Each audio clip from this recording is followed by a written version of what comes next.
সম্পূৰ্ণ এদিনীয়া ভ্ৰমণসূচী হাতত লৈ বুধবাৰৰ সন্ধ্যা মাজুলীত উপস্থিত অসম চৰকাৰৰ স্বাস্থ্য আৰু পৰিয়াল কল্যাণ বিভাগৰ মন্ত্ৰী অশোক সিংহলে পুৱাই উজনি মাজুলীৰ শ্ৰীৰাম চাপ্ৰস্থিত 50খন বিচনাযুক্ত আয়ুৰ্বেদিক চিকিৎসালয়খনি পৰিদৰ্শন কৰি চিকিৎসালয়খনিৰ অভাৱ অভিযোগসমূহ বুজ লয়।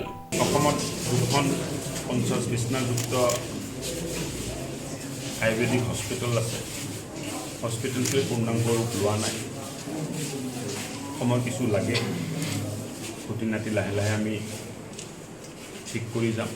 কিন্তু ইয়াত আহি এটা অনুভূতি হ'ল যে পেচেণ্ট যিখিনি ইয়াত আহে তেখেতসকল সন্তুষ্ট, ডক্টৰৰ ব্যৱহাৰতো সন্তুষ্ট আৰু ইয়াত প্ৰক্ৰিয়া আৰু চিকিৎসাটো তেখেতসকলে ভাল পাইছে যে ৰোগবোৰ নিৰাকৰণ হৈছে, ৰোগবোৰ নোহোৱা হৈছে। এই হস্পিটেলটো আজি মই প্ৰথম আহিলোঁ, বহুত দিন ইচ্ছা আছিলে আহিব লাগে। ডক্টৰ হিমাংশু বেজবৰুৱাই মোক লগ ধৰি কেইবাবাৰ নিমন্ত্ৰণ দিছিল। আজি আহিলোঁ, মনটো ভাল লাগিল যে হস্পিটেল ভাল কৰাত যথেষ্ট সুযোগ আছে আৰু এই সুযোগটো আমি ল'ম। ছেক্ৰেটাৰী মনীন্দ্ৰ নাথে মোৰ লগত আহিছে, তেখেতে ইয়াতে থাকি গোটেই আলোচনা কৰি পৰিৱৰ্তন কৰি ৰিপৰ্ট এখন দিব আৰু 7 দিনৰ ওপৰত ইয়াৰ ওপৰত এক্সেলেণ্ট। ছাৰ, ইয়াতে মেচিনাৰী যিখিনি আছে, এক্সৰে হওক বা আল্ট্ৰাচাউণ্ড হওক, আল্ট্ৰাচাউণ্ড কাৰ্যক্ষম শুনক, নেগেটিভ কথা পাতিলে ৰাতিপুৱা বেয়া হয়। মানে ৰোগীৰ লগত কথা পাতক, ৰোগী সন্তুষ্ট হয় নে নহয়। আল্ট্ৰাচাউণ্ড যদি কৰিব লাগে এতিয়া আপুনি গৈ আল্ট্ৰাচাউণ্ডটো কৰি ল'ব পাৰিব, তেনেকুৱা একো নাই। আৰু উন্নত কৰা প্ৰভিজন আছে। মই কৈছোঁ যে 3 মাহৰ ভিতৰত IPD আৰম্ভ কৰিব লাগে। ইন পেচেণ্ট মানে ৰোগী ইয়াত থাকিব। এতিয়া OPD হৈ আছে, 50 বিচনাযুক্ত আছে, 50জন ৰোগী ইয়াত থকা ব্যৱস্থা আছে।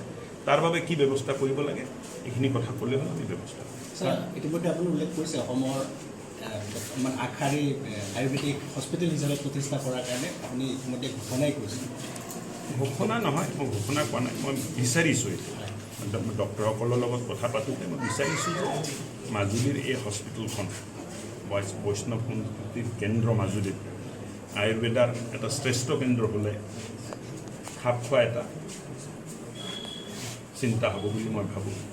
মহাপুৰুষ গুৰুজনাও আমাক এই পন্থাহে দি গৈছিলে আৰু এই পন্থা আয়ুৰ্বেদাৰ এক শ্ৰেষ্ঠ হস্পিটেল মাজুলীত হোৱাটো মই মনে প্ৰাণে কামনা কৰিছোঁ। ছাৰ, এটা কথা আছে, আপুনি সমান্তৰালভাৱে ইয়াত অকল হস্পিটেলৰ ষ্টাফ আছে, কণ্টেক্সুৱেল আছে, তেওঁলোকৰ দীৰ্ঘদিনীয়া তেওঁলোকৰ ইনক্ৰিমেণ্ট নাই, ষ্টাফৰ দাবী, কণ্টেক্সুৱেল ষ্টাফৰ দাবীৰ লগত আপুনি কিয় মিলিত হয়?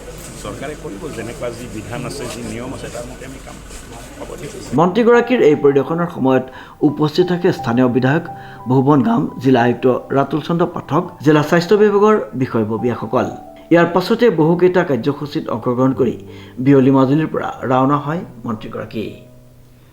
সত্যনগৰী মাজুলীৰ পৰা দেৱজিৎ বৰাৰ ৰিপৰ্ট, নিউজ নাও।